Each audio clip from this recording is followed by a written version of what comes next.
All right. So when I was reviewing my understanding of the thumb recently, I came up with a very interesting idea which I hadn't thought about before. And I've got to say thank you to Christopher Tompkins, because he is a guy who kind of influenced me in the last 4 years through my practice with him of Tantra and classical Tantra and Vichara. But also, actually, to some extent, Christopher Wallace too, who's a considerable academic in the field of Tantra. And the notion is that of Pratibha. Pratibha is a very important term within Tantra because it kind of points to the flow or the pulse of life. Well, that word is Spanda, really, but there's an intuitive relationship to that pulse, which is what Pratibha is. It's like the sense of going with the flow of the moment. It's like the sense of being aware around timing and what is good timing, being aware of when to move, when to speak, when to pull back, when to move forward. It's like aligning oneself with the flow of the moment or the flow of the universe.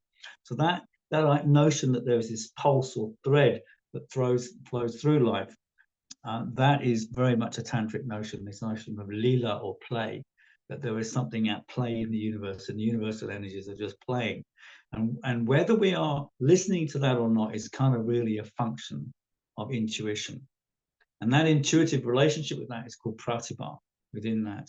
Now, what's interesting to me about that, because as a musician, one of the things that I'm particularly acutely sensitive to as a drummer is listening to the pulse of the music and listening to the flow of the music. And I'm not a technically fantastic drummer, but I really listen to the feel when I'm playing with other musicians and try and get the pulse of what's actually going on. And one of the things, of course, that's common in the hand of drummers and musicians in general is this angle here, which in palmistry is often called the angle of timing. Now, mine isn't huge, but it is nonetheless there. And you can see this sort of pointy, lumpy point on the thumb there, the angle of timing. But what was interesting to me was looking at the hands of some extreme examples of that.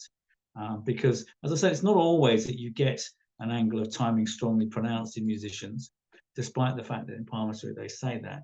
But here's two really, really good examples. When this image comes up, there you go. This is the hand of John Lee Hooker. Now, you probably all know who John Lee Hooker is, a very famous blues man, and that is an absolutely extraordinary angle of timing that he's got there. So it's a very pronounced angle that's going on here, and that's created at this particular point in the thumb. And you can see it just comes across here, and boom, it kind of makes this really strong angle. And that's kind of a striking example of what in palmistry is called the angle of timing. But then look at this one. This is the angle of Miles Davis, the jazz musician. And again, we can see this absolutely extraordinary angle that's going on here. And the angle of timing is incredibly pronounced there. And of course, both John Lee Hooker and Miles Davis are extraordinary musicians, particularly Miles Davis, of course, because he's a jazz musician. And if you're playing jazz, the one thing that you really need is a great improvisational sense. And to have a great improvisational sense, it actually means you need to rely on your intuition. You have to have a feel for the music and where the music's going. You have to have a feel for the pulse of the rhythm and the flow of the music. And what makes a great musician is the ability to align oneself with that flow, find that flow, and then navigate that flow. A bit like a surfer on a wave, trying to find the path on a wave, or a skier coming down a hill. It's the same kind of energy of moving with the energy itself and finding that pulse and going with it. But to do that requires that you have this intuitive sense or pratibha. So I think that actually a better name for this particular angle in the thumb would be the angle of pratibha rather than the angle of timing. Yes, timing is an effect of that, and you see it in comedians as well. Russell Brand has a good example of this on his hand too, that you get this the sense of timing that comedians have about what to say and when to say it. That is the same quality of feeling the pulse, going with the flow, it invites a kind of surrender into the moment.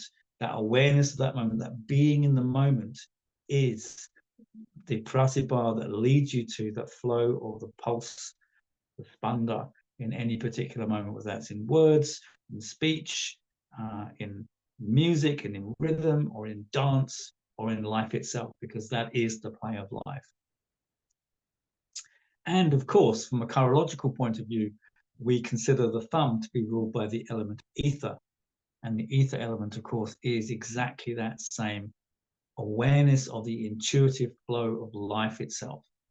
The thumb isn't to do with Venus. It's not to do with the will. It is to do with the feeling of energy flowing through us. We have the energy of the life force represented by the ball of the thumb. And that's the size of the ball of the thumb is an indication of the amount of physical vitality that we have, and the energy with the life force flowing through us. Because the thumb itself is ruled by the ether element. And the ether element is a synonym for chi, life force, prana,